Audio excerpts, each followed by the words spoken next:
Mic Drop moment, we will be reviewing potential barriers to an effective customer journey.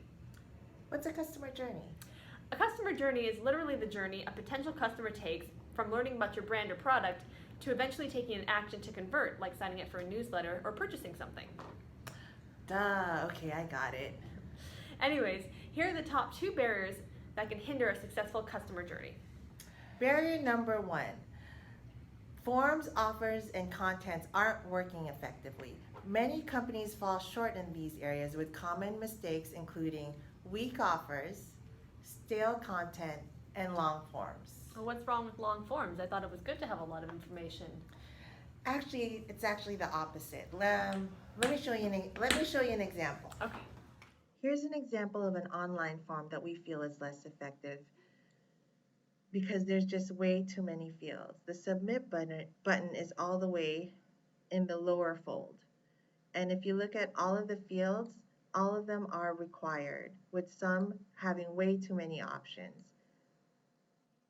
The visitor will also need to put in 2 sets of times just in case the first one doesn't work.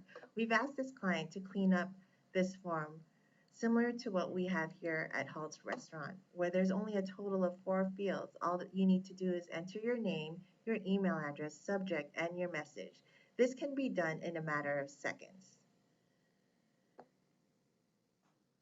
And ultimately, this is what we want. This is the kind of form we want, because if it's just way too long, at some point, they will lose interest and they'll never fill this out.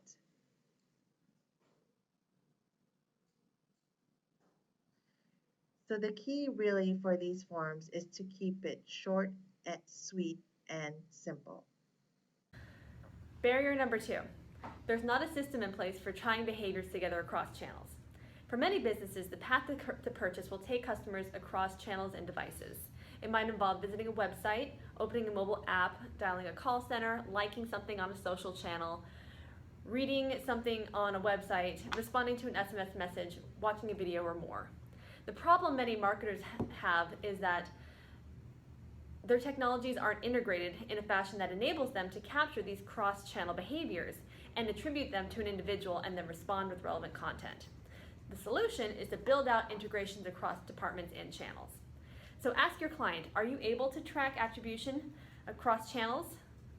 For this example, I'm going to show you how I'm being targeted across channels before I eventually convert. Let me show you right now. For this example, I'm going to show you how I am targeted across channels before I eventually convert. Take Nordstrom, for example.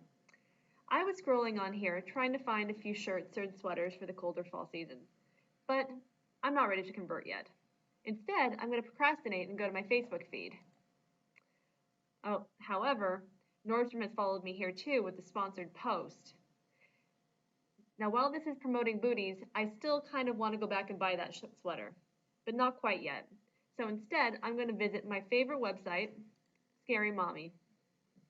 But look, here's Nordstrom again asking me to come back and buy this sweater. Now, if your client doesn't have any kind of back-end tracking set up, then they have no way to track a user's path of engagement across these channels, thus making it challenging to demonstrate how many channels were involved and which was influential in getting the customer, like me, to convert or buy a sofa. This gives you the perfect opportunity to introduce the conversation about Google Analytics with your client. If you have placed GA on their website, we can go in and show them exactly what path to purchase it was for any given customer. Let me show you. For this example, we will take a look at one of our clients. After setting my date range, I navigate down to conversions.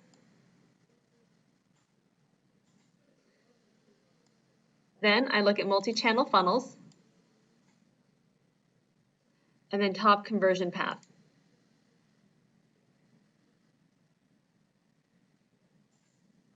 I select default channel path grouping, and here I can see the path that a client took to convert. They were running Facebook in September, so a quick search for social